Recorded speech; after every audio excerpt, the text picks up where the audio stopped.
आज class 9th में SST का जो चैप्टर है वो समझेंगे। एसएसटी में कौन कौन सा सिलेबस हमारे 2020-21 के सत्र के लिए नया आया हुआ है, क्योंकि इस सिलेबस में कई चैप्टर सिलेबस से हटाए गए हैं। उनको भी जानना आवश्यक है कि कौन कौन से चैप्टर हटाए गए हैं और मात्र कौन कौन से चैप्टर को हमको पढ़ना है।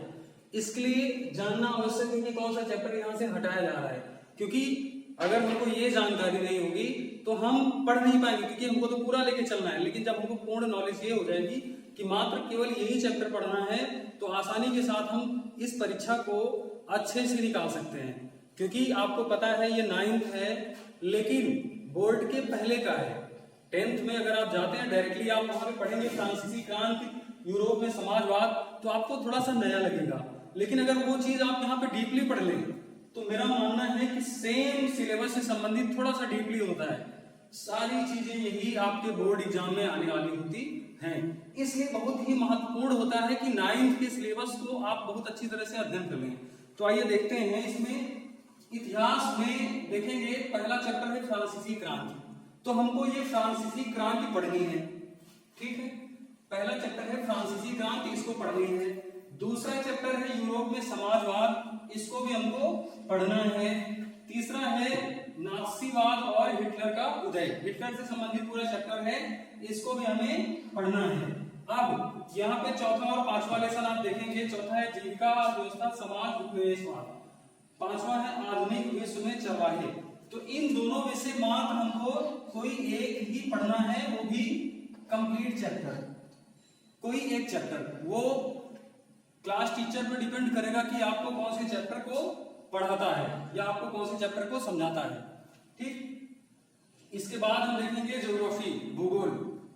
भूगोल में पहला चैप्टर है भारत, आकार और स्थिति, यानी भारत के बारे में इस पूरे चैप्टर में आपको दिया हुआ है, तो इस चैप्टर को हमको पूरा पढ़ना है। दूसरा चैप्टर है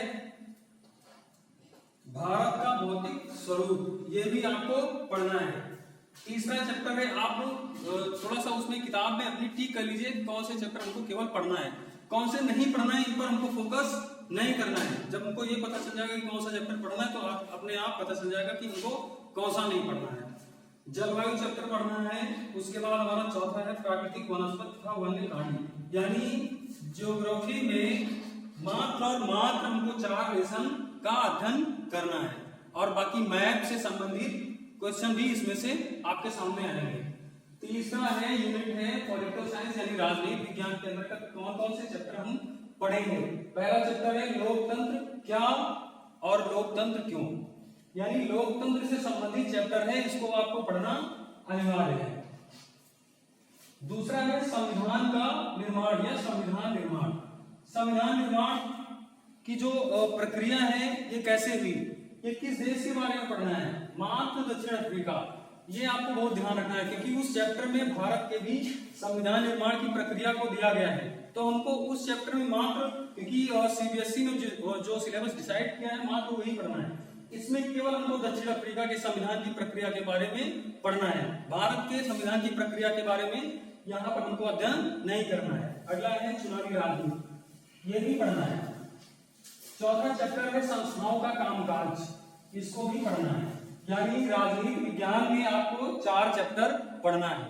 इसके बाद देखेंगे चौथी यूनिट है हमारी इकोनॉमिक्स, अर्थशास्त्र, अर्थव्यवस्था। इसमें मात्र हमको 3 लेसन पढ़ना है। पहला लेसन है पालनपुर गांव की कहानी, दूसरा है संसाधन के रूप में लोग, और तीसरा है निर्धनता एक चुनौती। अन्य जो भी चैप्टर हैं इनके अलावा उनका अध्ययन हमें नहीं करना है। तो जाहिर सी बात है आपके सामने जितने चैप्टर हैं बहुत ही सीमित और शॉर्ट कर दिया गया है सिलेबस 9th का और 10th का भी। तो इतना आप पढ़ेंगे, इतने में से ही आपके 80 नंबर कंप्लीट हो जाएंगे, ठीक है। धन्यवाद।